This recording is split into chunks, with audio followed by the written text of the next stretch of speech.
కేవలం 5,000తో 605 గజాల భూమిలో 630 స్క్వేర్ ఫీట్ సింప్లెక్స్ హౌస్ కేవలం 36 లక్షలు మాత్రమే.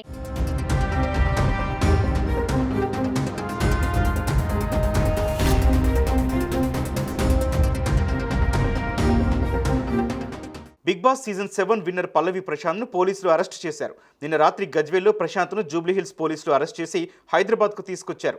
దాదాపు 6 గంటల సేపు ఆయన్ను విచారించారు. అనంతరం నిన్న రాత్రి జడ్జి నివాసంలో పల్లవి ప్రశాంత్తో పాటు ఆయన సోదరుడిని ప్రవేశపెట్టారు. ఈ సందర్భంగా వీరికి జడ్జి 14 రోజుల రిమాండ్ విధించారు. అసలు పోలీసులు పల్లవి ప్రశాంత్ను ఎందుకు అరెస్ట్ చేశారు?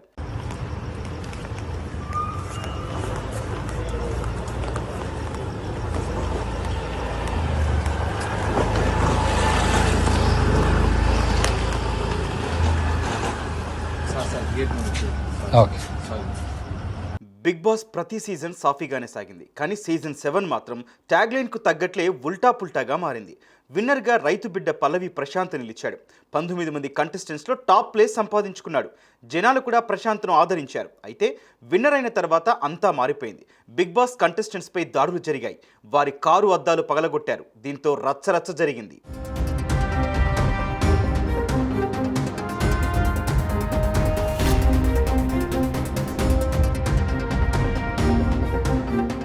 ఫినాలే అయిన తర్వాత బయటకు వచ్చిన కంటెస్టెంట్స్ అమర్దీప్, అశ్విని కారు అద్దాలు పగలగొట్టారు.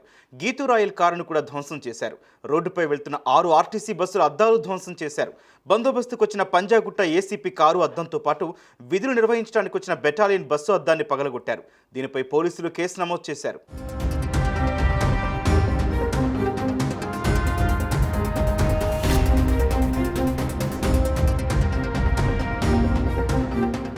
ఈ ఘటనలపై పోలీసులు కేసు నమోదు చేశారు.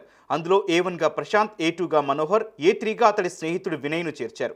ఇప్పటికే A4గా ఉప్పల్కు చెందిన సాయి కిరణ్, అంకిరావుపల్లి రాజును అరెస్ట్ చేసిన పోలీసులు తాజాగా ప్రశాంత్, మనోహర్తో పాటు 14 మందిని అదుపులోకి తీసుకున్నారు. గజ్వేల్లోని తన ఇంట్లో ఉన్న ప్రశాంత్ను జూబ్లీహిల్స్ పోలీసులు అరెస్ట్ చేసి హైదరాబాద్కు తీసుకొచ్చారు. అదుపులోకి తీసుకున్న తర్వాత 6 గంటల సేపు ప్రశాంత్ను విచారించి జడ్జి నివాసంలో పల్లవి ప్రశాంత్తో పాటు ఆయన సోదరుని ప్రవేశపెట్టారు. ఈ సందర్భంగా వీరికి జడ్జి 14 రోజుల రిమాండ్ విధించారు. దీంతో ఇద్దరిని చెంచల్గూడ జైలుకు తరలించారు.